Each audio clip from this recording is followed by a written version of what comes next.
Visa étudiant en Allemagne. Comment arriver en Allemagne dès le semestre d'été 2023 quand on est au Cameroun et qu'on est plus ou moins éligible dans la liste A. Dans cette vidéo, on va plus ou moins essayer de t'expliquer ce que tu dois faire pour que tu arrives en Allemagne d'ici février, mars, début avril 2023. Si tu me découvres pour la première fois, n'hésite pas à t'abonner. N'hésite pas à t'abonner à la chaîne, n'hésite pas à partager la vidéo avec les personnes qui pourraient être intéressées par le type de contenu que nous proposons chaque semaine, parce que nous abordons les thématiques qui tournent autour des voyages, de l'immigration et de la vie à l'étranger. Moi, c'est Landry, je suis étudiant camerounais, je vis à Cologne et j'accompagne les gens qui veulent voyager. Donc, installe-toi, nous allons commencer tout à l'heure et puis, pas à pas, je vais plus ou moins commencer par présenter tout un tas je vais présenter tout un tas d'informations. Ensuite, je donnerai une parade au cas où tu penses que tu veux venir en Allemagne avec un visa étudiant et que tu n'es pas plus ou moins éligible pour la liste A. Et maintenant, vers la fin, je t'expliquerai le pourquoi est-ce que tu dois réserver ton rendez-vous à partir d'une période bien précise pour ne pas être dans certains problèmes. Donc voilà, installe-toi et on se voit tout à l'heure.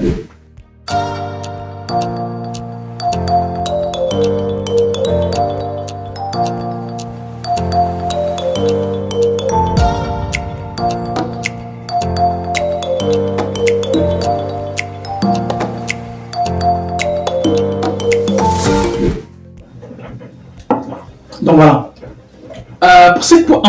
Pour commencer, on va commencer là par expliquer ce que c'est que la liste A. Donc, forcément, si tu es décidé, si tu as engagé ta procédure d'immigration en Allemagne avec un visa étudiant et que tu viens du Cameroun, tu sais ce que ça veut dire la liste A et la liste B. Et donc, pour ce qui est de la liste A, c'est soit tu as 12 de moyenne au baccalauréat, soit tu as, je sais pas, une bourse d'études, soit tu as le test H4x4 avec les 4 modules, soit tu as un GCE, par exemple, ceux qui ont le GCE, avec 4 matières minimum, et dans ces 4 matières-là, tu devrais avoir minimum un C. Donc ça, c'est pour ceux qui ont les conditions pour être dans la liste A. Donc, pour ceux qui ont moins de 12 de moyenne et qui veulent forcément entrer dans la liste A, vous devez absolument arriver jusqu'au test H ou alors produire une bourse d'études. Parce que même si vous arrivez en master et que vous n'avez pas eu 12 au baccalauréat, on ne va pas vous admettre dans la liste A. Donc, si vous n'avez pas 12 de moyenne, vous n'entrez pas dans la liste A. Donc, je ne sais pas si vous voyez un peu. Donc, ce qui fait que si tu comptes vraiment arriver en Allemagne avec dans la liste A, c'est soit tu mises sur les cours de langue et là, tu dois bosser parce que tu sais que ça va couiner dur. Et puis, maintenant, deuxième solution, bon, en tout cas, comme je disais, tu dois, si tu n'as pas 12 de moyenne, il n'y a que les cours de langue que je vois, parce que si tu vas dire que tu vas vraiment compter sur une bourse d'études, les chances de l'obtenir sont assez minimes. Donc, je dirais que c'est plus ou moins la meilleure des options. Maintenant, au cas où toi, tu n'entres pas, par exemple, dans la liste A et que tu veux voyager, par exemple, pour l'Allemagne en 2023, et que tu vises par exemple la rentrée de septembre 2023, alors tu dois demander ton rendez-vous maintenant. Tu dois demander ton rendez-vous maintenant en espérant qu'on va te répondre autour de juillet-août 2023.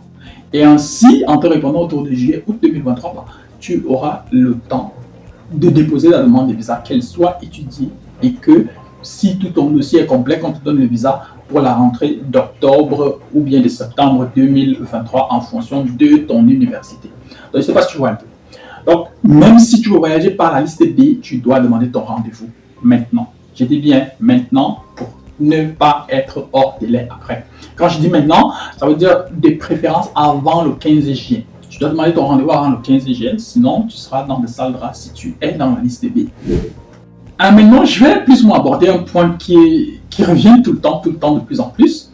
C'est-à-dire, si par exemple, que ce soit dans la liste B ou pas, ou alors quand tu vas arriver en Allemagne, peut-être même avec une formation, même avec un visa de formation professionnelle, peut-être même avec un visa au pair ou un visa volontariat, l'une des options qui va se présenter sur ta table, ce sera de quitter le Cameroun et d'obtenir d'aller t'installer provisoirement dans un état, une sorte d'état de transit. En tout cas, il n'y a rien d'illégal dedans. C'est-à-dire, vous avez le droit de quitter le Cameroun, d'aller au Burkina Faso par exemple, ou d'aller au Togo, ou d'aller au Sénégal, ou d'aller en Guinée-Conakry, je sais où. Bref, un pays d'Afrique de l'Ouest par exemple, pas le Nigeria, bon, pas les pays où la probabilité de trouver un nombre de personnes qui demandent le visa est assez élevée. Donc, vous allez plus ou moins dans un pays où la propension à voyager légalement est plus ou moins réduite, où il y a moins de candidats. Et donc, à partir de ces pays-là, vous émigrez en Allemagne. Maintenant, d'un pays à un autre, bon, parfois on exige 3 mois minimum, parfois on exige 6 mois minimum, mais il vaudrait mieux compter dans les 6 mois par là. Donc, vous pouvez passer par un pays X ou Y, où les procédures de visa pour l'Allemagne ne sont pas compliquées, du moins où il n'y a pas une grande période d'attente, parce que je vous rappelle quand même que pour le Sénégal, par exemple, pour les pays comme le Sénégal, si ce n'est pas le Togo ou le Burkina Faso, il y a des créneaux en ligne. C'est-à-dire, vous choisissez vous-même le jour de votre rendez-vous. Quand on vient du Cameroun, c'est presque surréaliste, mais malheureusement, c'est comme ça que ça se passe de ce côté-là. Vous choisissez vous-même le jour de votre rendez-vous et parfois même l'heure de votre rendez-vous. Et donc, du coup, vous passez par l'un de ces pays. Et maintenant, comment faire pour passer par l'un de ces pays? Ce sera forcément une des thématiques que nous allons développer dans une autre vidéo, mais vous pouvez forcément passer par l'un de ces pays-là et puis, donc voilà.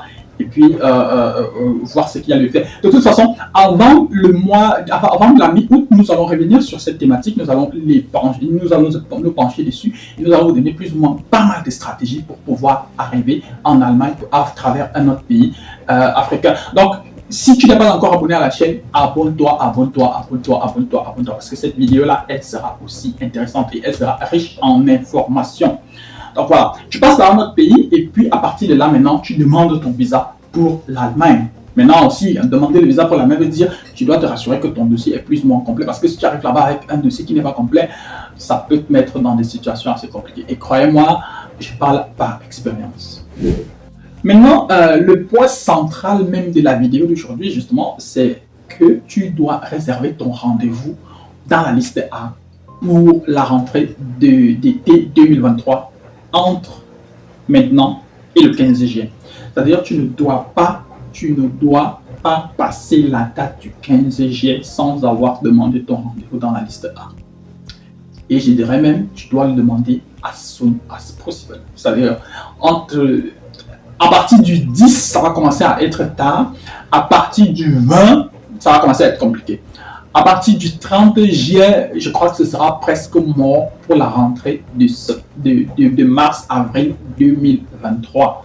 Donc, si tu veux voyager pour l'Allemagne en 2023, rentrée d'été, Sommersemester 2023, tu dois demander ton rendez-vous maintenant. C'est-à-dire, si tu as 12 de moyenne, tant mieux, et que tu es peut-être déjà au A2 avec les cours de langue, demande le rendez-vous. Si tu es au B1 avec les cours de langue, demande le rendez-vous. Maintenant, je dis bien maintenant. Maintenant, si tu n'es pas si tu n'es pas encore très avancé avec tes cours de langue, par exemple, et que voilà, si par exemple tu n'as pas le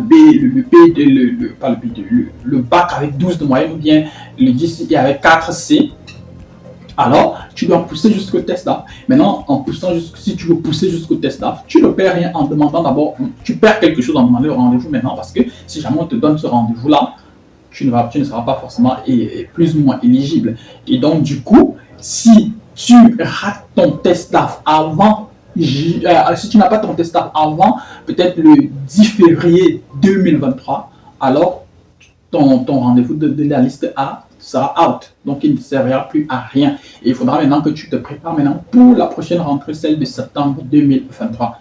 Et là-dedans aussi, tu devras plus ou moins te rassurer que tu remplis toutes les conditions nécessaires pour pouvoir demander ton rendez-vous. Et donc, du coup, si tu veux, comme j'ai dit, si tu veux voyager pour la rentrée du Sommersemester, la rentrée d'été 2023 pour l'Allemagne à partir du Cameroun, parce que j'ai réité à partir du Cameroun, parce que la liste A, la liste B, ça ne se trouve pas, je ne suis pas certain qu'il y a ce concept-là dans plus de 2 ou 3 pays en Afrique. Je ne suis pas certain, je n'ai pas vérifié au Nigeria, je n'ai pas vérifié au Maroc par exemple, mais il n'y a pas ça. Il n'y a pas ça par exemple dans les pays comme le Togo, le Burkina Faso, ou bien je ne sais pas la RDC ou bien Madagascar. Donc voilà, tu dois réserver ton rendez-vous le plus tôt possible. Donc, si tu connais des personnes qui veulent également aussi arriver en Allemagne en 2023 avec un visa étudiant pour la rentrée du semestre, pour le semestre d'été 2023, passe-leur le message, c'est maintenant.